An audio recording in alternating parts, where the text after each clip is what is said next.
आज हम एक ऐसे सफर पर चल रहे हैं जो हमें ले जाएगा प्राचीन भारत के राजनीतिक इतिहास में। एक ऐसा दौर जब भारत छोटे छोटे राज्यों में नहीं बल्कि 16 महान साम्राज्यों में बटा हुआ था, जिन्हें कहते थे महाजनपद। अच्छा, आज के भारत की बात करें तो हमारे जहन में 28 राज्यों और 8 केंद्र शासित प्रदेशों का एक नक्शा आता है। ये तो हम सब जानते हैं। पर कभी सोचा है कि यही नक्शा आज से लगभग 2600 साल पहले कैसा दिखता होगा? क्या तब भी ऐसे ही राज्य हुआ करते थे? नहीं, बिल्कुल नहीं। वो एक अलग ही दौर था। वो था 16 महान राज्यों का युग, जिन्हें इतिहास में महाजनपद के नाम से जाना जाता है। तो सवाल उठता है कि ये महाजनपद आखिर थे क्या? और ये इतने बड़े राज्य, ये साम्राज्य बने कैसे? चलिए इसे थोड़ा गहराई से समझते हैं। देखिए, ये कहानी शुरू होती है करीब 600 ईसा पूर्व में। यही वो समय था जब छोटे छोटे कबीले मिलकर बड़े राज्यों की शक्ल ले रहे थे। और फिर अगले 200 सालों तक इन राज्यों के बीच चली वर्चस्व की एक जबरदस्त लड़ाई। और इसी संघर्ष ने आगे चलकर भारत के पहले एकीकृत साम्राज्य की नींव रखी। अब ये वाकई में बहुत दिलचस्प है कि ये राज्य बने कैसे। इसकी शुरुआत होती है सबसे छोटी इकाई से, यानी कुल या परिवार। कई परिवार मिलकर बनाते थे एक ग्राम, कई ग्रामों से बनता था विश, फिर विश से जन और जन से जनपद। और जब कई जनपद एक साथ आ जाते थे तब बनता था एक महाजनपद, यानी एक विशाल महान राज्य। हमें इन 16 महाजनपदों के बारे में पता कैसे चलता है? इसके लिए हमारे पास दो बहुत ही महत्वपूर्ण प्राचीन ग्रंथ हैं। एक है बौद्ध ग्रंथ अंगुत्तर निकाय और दूसरा है जैन ग्रंथ भगवती सूत्र। और कमाल की बात यह है कि ये दोनों ही ग्रंथ, जो अलग अलग परंपराओं से आते हैं, इन 16 महान राज्यों के नाम पर पूरी तरह से सहमत हैं। वो दौर सिर्फ राज्यों के बीच जंग का नहीं था, बल्कि शासन चलाने के दो अलग अलग तरीकों, दो अलग अलग विचारधाराओं के बीच के टकराव का भी था। एक तरफ था राजतंत्र यानी मोनार्की। सीधी सी बात, राजा का बेटा ही अगला राजा बनेगा, सत्ता एक ही वंश में चलती रहती थी। और दूसरी तरफ था गणतंत्र यानी रिपब्लिक। यहाँ शासक जन्म से नहीं बल्कि लोगों या एक परिषद के द्वारा चुना जाता था। तो उस समय का राजनीतिक माहौल कैसा था? जरा सोचिए, 16 महाजनपदों में से 14 में राजतंत्र था और गणतंत्र सिर्फ 2। इससे अंदाजा लगता है कि उस जमाने में गणतंत्र का विचार कितना नया और कितना क्रांतिकारी रहा होगा। और ये वाकई में बहुत बड़ी बात है। दुनिया को शासन की जो सबसे पहली अवधारणाएं मिली, उनमें से एक रिपब्लिक यानी गणतंत्र का विचार प्राचीन भारत की ही देन है। और वो 2 साहसी गणतंत्र कौन से थे? पहला था वज्जी, जिसकी राजधानी थी वैशाली, और दूसरा था मल, जिसकी राजधानी थी कुशीनगर। ये उस दौर के हिसाब से बहुत ही प्रगतिशील सिस्टम थे। तो चलिए अब उन 16 में से कुछ सबसे अहम और सबसे शक्तिशाली महाजनपदों से मिलते हैं। एक छोटा सा दौरा करते हैं इन महान राज्यों का। इनमें सबसे पहला नाम आता है मगध का, जो अपनी सामरिक ताकत की वजह से आखिरकार सबसे शक्तिशाली साम्राज्य बनकर उभरा। फिर था अंग, जो व्यापार का एक बहुत बड़ा केंद्र था। वज्जी के बारे में तो हम जान ही चुके हैं, वो अपने गणतांत्रिक शासन के लिए मशहूर था। और एक था गांधार, जो तक्षशिला जैसे शिक्षा केंद्र के लिए जाना जाता था, और ये आज के भारत की सीमाओं से बाहर था। यहाँ एक और दिलचस्प बात है। जानते हैं, इन 16 महाजनपदों में से ठीक आधे यानी 8 आज के उत्तर प्रदेश के इलाके में ही थे। और जैसा हमने गांधार के मामले में देखा, ये महाजनपद आज के राजनीतिक सीमाओं में बंधे हुए नहीं थे। 2 बड़े राज्य, गांधार और कंबोज, भारतीय उपमहाद्वीप के उत्तर पश्चिमी हिस्से में थे, जो आज की सीमाओं से काफी दूर है। तो इन सब का मतलब क्या है? इस पूरे दौर का हमारे इतिहास में क्या महत्व है? इन राज्यों ने अपने पीछे आखिर क्या विरासत छोड़ी? देखिए, इसकी सबसे बड़ी विरासत है इन राज्यों के बीच की वो जबरदस्त प्रतिस्पर्धा। सदियों तक चले इस संघर्ष ने ही भारत में सैन्य रणनीति, कूटनीति और शासन प्रणालियों को एक नया रूप दिया। और इसी उथल-पुथल के बीच से वो शक्ति पैदा हुई जिसने भारत के पहले महान साम्राज्य की बुनियाद रखी। लेकिन 16 राज्यों के उस महामुकाबले में वो कौन सा एक महाजनपद था जो आखिरकार बाकी सब पर भारी पड़ा? वो कौन था जिसने भारत के पहले साम्राज्य को जन्म दिया? ये कहानी किसकी है? सोचिएगा जरूर। इतिहास में ना कुछ पल ऐसे होते हैं जो सब कुछ बदल कर रख देते हैं। आज हम एक ऐसी ही कहानी को समझने की कोशिश कर रहे हैं। सोचिए, एक राजकुमार जिसके पास सब कुछ है, वो अपना आलीशान महल, अपना सिंहासन, सब कुछ छोड़कर एक भिक्षा का पात्र क्यों उठाएगा? बस यही एक सवाल हमें ले चलता है आज से करीब 2500 साल पहले प्राचीन भारत में। ये कहानी है एक राजकुमार के उस एक चुनाव की जिसने आगे चलकर करोड़ों लोगों की जिंदगी बदल दी। लेकिन उस राजकुमार के फैसले को समझने के लिए ना पहले हमें उसकी दुनिया को समझना पड़ेगा। मतलब वो किस माहौल में पला बड़ा। ये एक ऐसी दुनिया थी जहां सिर्फ राजाओं का राज था और सत्ता के लिए संघर्ष, बस यही जीवन की सबसे बड़ी हकीकत थी। तो बात है 6ठी शताब्दी ईसा पूर्व की। उस वक्त का भारत आज जैसा नहीं था। ये 16 महाजनपदों में बटा हुआ था, मतलब 16 बड़े बड़े शक्तिशाली राज्यों में। ये एक ऐसा दौर था, आप सोचिए, जहां हर राजा की महत्वाकांक्षाएं चरम पर थीं। हर कोई अपनी ताकत बढ़ाने की होड़ में लगा था। पूरा का पूरा माहौल एक तरह से युद्ध और कूटनीति का एक बहुत बड़ा शतरंज का खेल था। और इस शतरंज की बिसात पर कुछ खिलाड़ी बहुत बड़े थे, जैसे कि मगध, जो उस समय का सबसे ताकतवर राज्य था। और फिर था अवंती, जो मगध को हमेशा कड़ी टक्कर देता था। और ऐसा नहीं कि बस यही दो थे। उत्तर पश्चिम में गांधार से लेकर एकदम दक्षिण में अश्मक तक हर राज्य की अपनी एक अलग कहानी थी, अपनी अलग राजनीति थी। अब इसको थोड़ा और करीब से देखते हैं। एक तरफ थे मगध के ताकतवर राजा बिंबिसार और दूसरी तरफ उनका सबसे बड़ा दुश्मन अवंती का राजा चंडप्रद्योत। इन दोनों की दुश्मनी, अरे वो तो उस पूरे इलाके की राजनीति की धुरी थी। जब लड़ाई से बात नहीं बनी ना, तो बिंबिसार ने दिमाग से काम लिया। उन्होंने क्या किया? उन्होंने अपने शाही वैद्य को अपने दुश्मन बीमार चंडप्रद्योत के इलाज के लिए भेज दिया, दोस्ती का हाथ बढ़ाया। देखिए, ये ऐसी ही दुनिया थी जहां दोस्ती और दुश्मनी दोनों की कोई गारंटी नहीं थी। और ठीक इसी माहौल में, इसी दुनिया में कहानी के उस राजकुमार का जन्म होता है। तो चलिए अब इन राजाओं और उनकी लड़ाइयों की दुनिया से बाहर निकलते हैं और सीधे चलते हैं उस राजकुमार की कहानी पर। एक ऐसा राजकुमार जिसका जन्म ही इतिहास को एक नया मोड़ देने के लिए हुआ था। ये राजकुमार शाक्य वंश में पैदा हुए थे। नाम था सिद्धार्थ। और इनके जन्म पर एक बड़े ज्ञानी ऋषि ने एक भविष्यवाणी कर दी। उन्होंने कहा, सुनो, ये बच्चा या तो पूरी दुनिया को जीतने वाला एक महान सम्राट बनेगा या फिर सब कुछ त्याग देने वाले एक महान संत। अब सोचिए, राजा पिता के लिए ये कितनी बड़ी दुविधा थी। दो बिल्कुल अलग रास्ते, और उनका बेटा किसी एक पर ही चलेगा।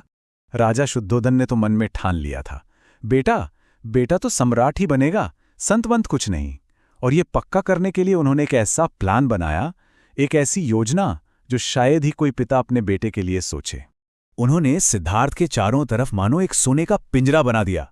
हर मौसम के लिए एक अलग आलीशान महल, दुनिया की हर खुशी, हर सुख उनके कदमों में डाल दिया। प्लान बिल्कुल सीधा था। सिद्धार्थ को दुख क्या होता है ये पता ही नहीं चलना चाहिए, ताकि वैराग्य का ख्याल भी उनके मन में कभी ना आए। और जानते हैं, कई सालों तक ये प्लान एकदम सही काम करता दिखा। 16 साल की उम्र में सिद्धार्थ की शादी खूबसूरत राजकुमारी यशोधरा से हो गई। बाद में उनका एक बेटा भी हुआ जिसका नाम रखा गया राहुल। मतलब सब कुछ राजा के प्लान के हिसाब से परफेक्ट चल रहा था, या शायद बस लग रहा था कि सब कुछ परफेक्ट है। लेकिन हकीकत को भला कोई कब तक छुपा सकता है? आखिर एक दिन वो सोने के पिंजरे की दीवारें टूट ही गईं और सिद्धार्थ ने वो सब देखा जिससे उनसे पूरी जिंदगी छिपा कर रखा गया था। एक दिन जब वो महल से बाहर निकले तो उनकी नज़र एक बहुत बूढ़े, कमज़ोर से इंसान पर पड़ी और उन्हें पहली बार ये एहसास हुआ कि ये जो जवानी है, ये ताकत है, ये हमेशा नहीं रहने वाली। बुढ़ापा तो आएगा ही, ये एक सच है जिसे कोई नहीं बदल सकता। फिर उन्होंने एक बीमार आदमी को देखा जो दर्द से तड़प रहा था, और तब सिद्धार्थ के मन में आया कि बीमारी तो किसी को भी हो सकती है, चाहे कोई राजा हो या गरीब। ये शरीर तो बस एक खोल है जो कभी भी बीमार पड़ सकता है। इसके बाद जो उन्होंने देखा वो एक शव यात्रा थी। जिंदगी में पहली बार उन्होंने मौत को इतनी करीब से महसूस किया और उन्हें ये बात समझ आ गई कि जीवन का अंत तो होना ही है, ये तय है। जो भी इस दुनिया में आया है उसे एक दिन जाना ही होगा। लेकिन इन 3 भयानक सच को देखने के बाद उन्होंने एक चौथी चीज देखी। एक सन्यासी, एक तपस्वी जो एकदम शांत था। उसके चेहरे पे ना बुढ़ापे की चिंता थी, ना बीमारी का डर और ना ही मौत का खौफ। और बस उसी एक पल ने सिद्धार्थ के मन में वो सवाल खड़ा कर दिया जिसने सब कुछ बदल डाला।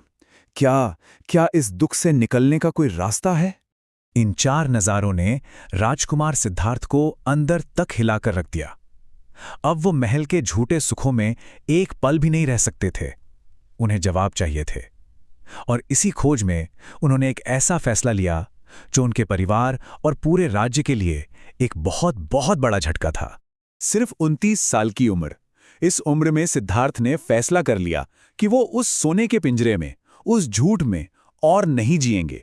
उन्हें अपने सवालों के जवाब हर हाल में चाहिए थे। और फिर एक रात वो चुपचाप उठे और अपना महल, अपना राजपाट, अपना परिवार, सब कुछ पीछे छोड़कर निकल पड़े। इतिहास में इस एक रात को, इस एक घटना को महाभिनिष्क्रमण कहा गया, मतलब महान प्रस्थान। ये वो एक कदम था जिसने आने वाले समय की पूरी कहानी ही बदल दी। एक दिलचस्प बात यह भी है कि उन्होंने अपने बेटे का नाम खुद राहुल रखा था। और राहुल का एक मतलब होता है बंधन या बेड़ी। शायद वो कहीं ना कहीं जानते थे कि सच की इस राह पर चलने के लिए उन्हें हर बंधन को, हर बेड़ी को तोड़ना ही पड़ेगा। तो सिद्धार्थ का जाना सिर्फ एक घर छोड़ना नहीं था। नहीं, वो तो उस रास्ते की खोज में निकले थे जो हर इंसान को दुख के इस चक्र से हमेशा के लिए आज़ाद कर सके। ये एक ऐसी खोज थी जिससे एक नए धर्म का, एक नए दर्शन का जन्म हुआ। एक ऐसा दर्शन जो आज भी दुनिया भर के करोड़ों लोगों को रास्ता दिखाता है। पर सवाल वही है, आखिर वो रास्ता था क्या? सोचिए, एक राजकुमार जिसके पास सच में सब कुछ था, एक आलीशान महल, दौलत, परिवार, पर फिर भी उसने ये सब छोड़ दिया। आखिर क्यों? आज हम सिद्धार्थ गौतम की उसी यात्रा को समझेंगे जिसने उन्हें बुद्ध बनाया। तो सबसे बड़ा सवाल यही है, आखिर वो कौन सा सच था जिसके लिए कोई अपना सब कुछ छोड़ सकता है? यही सवाल सिद्धार्थ की पूरी खोज की, उनकी पूरी यात्रा की नींव बना। तो कहानी शुरू होती है सिद्धार्थ के मन में उठे कुछ सवालों से। देखिए, जब उन्होंने पहली बार अपने महल के बाहर बुढ़ापा, बीमारी और मौत को देखा तो वो अंदर तक हिल गए। उनके मन में बस यही सवाल था कि इस दुनिया में इतना दुख क्यों है, और क्या इससे बाहर निकलने का कोई रास्ता है भी? बस इसी खोज में वो निकल पड़े एक गुरु की तलाश में। उनके सामने ना 2 रास्ते थे। एक तरफ थे अलार कलाम और रुद्रक रामपुत्र जैसे बड़े बड़े गुरु। उनसे उन्होंने सांख्य दर्शन सीखा, योग सीखा, मतलब मन और दुनिया की गहराइयों को समझा। लेकिन एक दिक्कत थी, ये सारे दर्शन ये तो बता रहे थे कि दुनिया क्या है, पर ये नहीं कि दुख का अंत कैसे होगा। जवाब अभी भी अधूरा था। और दूसरी तरफ थे राजा बिंबिसार जैसे लोग जो उन्हें आधा राज्य और अपनी बेटियों से शादी का प्रस्ताव दे रहे थे। मतलब एक तरफ ज्ञान, दूसरी तरफ दुनिया। लेकिन सिद्धार्थ का जवाब एकदम साफ था। उन्होंने कहा, जो आप मुझे देना चाहते हैं, मैं तो उससे कहीं ज्यादा छोड़कर आया हूं। सोचिए, कितना बड़ा स्टेटमेंट है। इससे ये बिल्कुल साफ हो जाता है कि दुनिया की कोई भी दौलत, कोई भी ताकत उन्हें उनके रास्ते से हटा नहीं सकती थी। तो जब गुरुओं से भी जवाब नहीं मिला और दुनिया की चीजों में तो वैसे भी कोई दिलचस्पी नहीं थी, तब सिद्धार्थ ने एक बिल्कुल ही अलग और बहुत ही मुश्किल रास्ता चुना। वो रास्ता था घोर तपस्या का। पूरे 6 साल तक उन्होंने अपने शरीर को हर मुमकिन तकलीफ दी। ये कोई साधारण उपवास नहीं था, ये तो अपने अस्तित्व की हदों को तोड़ने की कोशिश थी। अपने 5 साथियों के साथ वो इतनी कठिन साधना करने लगे कि कहते हैं कभी-कभी तो दिन में सिर्फ एक चावल का दाना खाकर ही गुजारा होता था। और इस कठोर तप का असर बहुत भयानक हुआ। जैसा कि पुराने ग्रंथों में बताया गया है, उनका शरीर सिर्फ हड्डियों का एक ढांचा रह गया था। कमर और पेट मिलकर एक हो गए थे। हालत ये थी कि वो बस मौत के दरवाजे पर ही खड़े थे। लेकिन इतनी भयानक तपस्या, इतना त्याग, मौत के मुंह से वापस आने के बाद भी वो परम सत्य, वो जवाब जिसकी उन्हें तलाश थी, वो अभी भी उनकी पहुंच से बहुत दूर था। और फिर कहानी में एक ऐसा मोड़ आता है जहां से सब कुछ बदलने वाला था। वजह एक बहुत ही साधारण सी घटना, एक कटोरी खीर। हुआ ये कि निरंजना नदी के किनारे सिद्धार्थ कमजोरी से बेहोश होकर गिर पड़े। तभी सुजाता नाम की एक गांव की महिला वहां आई और उन्होंने सिद्धार्थ को खीर से भरा एक कटोरा दिया। उन्होंने उसे ले लिया और सालों से चला आ रहा अपना उपवास तोड़ दिया। और जानते हैं क्या हुआ? ये देखते ही उनके जो 5 साथी थे, उन्हें लगा कि सिद्धार्थ अपने रास्ते से भटक गए हैं और वो उन्हें वहीं अकेला छोड़कर चले गए। लेकिन अकेले पड़ते ही उसी पल उन्हें एक बहुत गहरी बात समझ में आई। उन्हें एहसास हुआ कि सच का रास्ता ना तो महलों के ऐशो आराम में है और ना ही शरीर को गला देने वाली इस कठोर तपस्या में। रास्ता इन दोनों के बीच में है, एक बैलेंस्ड बात जिसे बाद में मध्यम मार्ग कहा गया। और बस उसी रात बोधगया में एक पीपल के पेड़ के नीचे सिद्धार्थ गौतम को संबोधि मिली। वो बुद्ध बन गए। बुद्ध यानी the one who is awake, जो जाग गया है। उन्होंने दुख क्या है, दुख का कारण क्या है, इसका अंत कैसे हो सकता है और उस अंत तक पहुंचने का रास्ता क्या है, ये सब कुछ जान लिया। तो उनके जीवन के ये 4 पड़ाव बहुत जरूरी हैं। पहला है महाभिनिष्क्रमण, मतलब राजमहल का त्याग। दूसरा संबोधि, बोधगया में ज्ञान मिलना। तीसरा धर्म चक्र प्रवर्तन, यानी उनका पहला उपदेश। और चौथा महापरिनिर्वाण, जीवन और मृत्यु के चक्र से आजादी। अब ज्ञान तो मिल गया था, लेकिन अब बारी थी इसे दुनिया के साथ बांटने की, सत्य के उस पहिए को गति देने की। लेकिन ये बड़ा दिलचस्प है कि ज्ञान मिलने के बाद भी बुद्ध 7 दिनों तक एकदम चुप रहे, मौन। वो शायद ये सोच रहे थे कि ये ज्ञान इतना गहरा है, क्या दुनिया इसे समझ भी पाएगी? आखिरकार उन्होंने सिखाने का फैसला किया और सबसे पहले किसे ढूंढा? अपने उन्हीं 5 साथियों को जो उन्हें छोड़कर चले गए थे। जब वो सारनाथ में मिले तो उन साथियों ने पहले तो सोचा कि इन्हें नजरअंदाज करते हैं, पर जैसे ही बुद्ध उन्हें पास आए, उनके चेहरे का तेज, उनकी शांति, उसे देखकर वो खुद को रोक नहीं पाए। और वहीं पर बुद्ध ने अपना पहला उपदेश दिया, जिसे कहते हैं धर्म चक्र प्रवर्तन। और यहीं से एक नए समुदाय का जन्म हुआ, एक ऐसा रास्ता जो हर किसी के लिए खुला था। इसके बाद वो राजगृह लौटे, राजा बिंबिसार से किया हुआ अपना वादा पूरा करने, याद है ना? लेकिन इस बार वो एक साधक बनकर नहीं, बल्कि एक ज्ञानी, एक बुद्ध बनकर लौटे थे। यहीं पर संघ की नींव रखी गई। पहले तो वाराणसी में पुरुषों के लिए भिक्षु संघ बना, लेकिन फिर अपने शिष्य आनंद के कहने पर महिलाओं के लिए भी एक भिक्षुणी संघ बनाया गया। और इसमें शामिल होने वाली पहली महिला कौन थी? उनकी अपनी सौतेली माँ प्रजापति गौतमी। ये दिखाता है कि उनका रास्ता हर जाति, हर वर्ग, मर्द, औरत, सब के लिए खुला था। उनकी बातों का असर कितना गहरा होता था, इसका एक बहुत बड़ा उदाहरण है आम्रपाली की कहानी। आम्रपाली वैशाली की सबसे खूबसूरत स्त्री थी जिन्हें नगरवधू बनाया गया था। उनके पास दौलत थी, शोहरत थी, सब कुछ था। लेकिन जब उन्होंने एक बौद्ध भिक्षु की शांति देखी तो वो इतनी प्रभावित हुई कि वो बुद्ध के पास पहुंची, अपनी सारी दौलत दान कर दी और खुद एक भिक्षुणी बन गई। तो देखिए, बुद्ध की पूरी यात्रा एक सवाल से शुरू हुई थी। ये कहानी हमें यही याद दिलाती है कि हर बड़ी खोज की शुरुआत एक सवाल से ही होती है। तो अब सोचने वाली बात यह है कि हमारी यात्रा किस सवाल से शुरू होगी।